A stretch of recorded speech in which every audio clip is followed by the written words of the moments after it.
Good morning. Last class we have seen the forced response of RC circuit where we derived the transient current expression, voltage across resistor, capacitor, and of course power and energy across capacitor. Now we will see the natural or source free response of RC circuit, which is going to be a decaying transient. Again, here R and C element connected in series. First case, the switch S is in position 1 for a long time so as to reach the steady state condition, and then at time t is equal to 0, it has moved to position 2. Okay, the switch has been in position 1 for a long time, sufficiently long time to establish steady state condition. At time t is equal to 0, it has suddenly moved to position 2. We have to go with that of initial condition here. Before the switch is moved to position 2, we assume the capacitor is charged to voltage V. Isn't it? Yes, the capacitor would have charged to the voltage V. Now, capacitor voltage Vc of 0, initial voltage across capacitor will be the voltage V, what is being applied here. Okay, after moving to position 2. And writing the differential equation for this particular circuit, we know how to write the differential equation. We are much familiar with that particular equation, isn't it? Therefore, Ri plus 1 by C integration of I dt plus Vc of 0, initial voltage across capacitor, need to be taken, isn't it? Equal to 0. Because we have withdrawn the source. Therefore, no more voltage here. It is 0 here. Okay, in position 2, it is grounded. Therefore, no voltage should be equated to 0. Therefore, Ri plus 1 by C integration of I dt, and this voltage Vc of 0 is V. We have taken, isn't it? Vc of 0 is equal to V here, 0. This is taken as first equation. As in that of previous case, using Laplace transform, we have to find I of t. Therefore, taking Laplace becomes R into I of s plus 1 by C I of s by s plus V by s becomes equal to 0. And as usual, we need to find the expression for I of t. Therefore, we take I of s common outside, becomes R plus 1 by Cs is equal to minus V of s, because this term goes other side, means minus V by s. Okay, therefore, I of s is equal to minus V. This term comes to denominator s into R plus 1 by Cs. We know how to be reduce it, isn't it? Yes, the term associated with s must be taken out. Yes, and here taking LCM, s gets cancels. And still we have the term associate not free from the term. S is not free from terms. Therefore,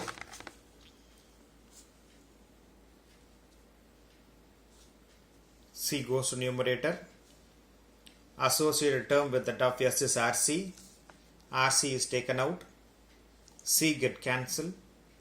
Therefore, we have minus V divided by R into S plus 1 by RC. R is also constant, that can be taken to numerator. Therefore, I of S becomes equal to minus V by R divided by S plus 1 by RC. The standard form of I of S is arrived here, but we have same way nothing to do with that of I of S. We need I of t.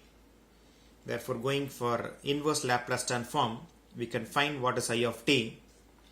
Therefore, L inverse of I of S becomes equal to L inverse of minus this term, right hand side term, minus V divided by R divided by S plus 1 by RC. I of S becomes equal to I of t, minus V by R constant taken out, 1 by S plus 1 by RC is there, isn't it? 1 over S plus 1 by RC. Again, it is the form 1 by S plus C, which is equal to e power minus at. Yes, here term is nothing but 1 by RC. Therefore, I of t becomes equal to minus V by R into e power minus t by RC. Yes, From the equation we can identify whether it is exponentially decreasing or exponentially increasing function. Here it is very clear, it is going to be an exponentially decreasing function, and negative sign is associated, therefore it is going to decrease in the negative region. Yes, therefore under three conditions, 0, infinity and a time constant, what is happening to I of t here? I of 0 becomes equal to minus v by r, I of infinity becomes equal to 0, and a time constant I of tau is nothing but minus of r, that is rc, isn't it? Rc is a time constant, tau is equal to rc. Yes, it is written here. Tau is equal to rc, that is minus v by r into e power minus tau by rc. RC can becomes equal to 1 minus 1. E power minus 1 term is 0.3678, we know. Yes, therefore at I of tau it is 0.3678 of v by r. Same response in case we have seen with the forced response, but only difference is it is in the negative region. Okay, therefore coming to the graphical representation, it is very clear that it is exponentially decaying function in the opposite direction, as capacitor would have gained charge under steady state condition. When applying voltage V, it would have taken the initial voltage, maximum voltage, there is a maximum voltage across the capacitor becomes V. Once the switch has been withdrawn from the voltage potential being applied V, now it will be slowly losing the charge, isn't it? Therefore voltage gradually decreases. The negative sign indicates it is in opposite direction. The way in which it has been charged, opposite side it gets discharged, and it becomes at one particular point becomes equal to 0. This is the source free response of RC circuit. Thank you.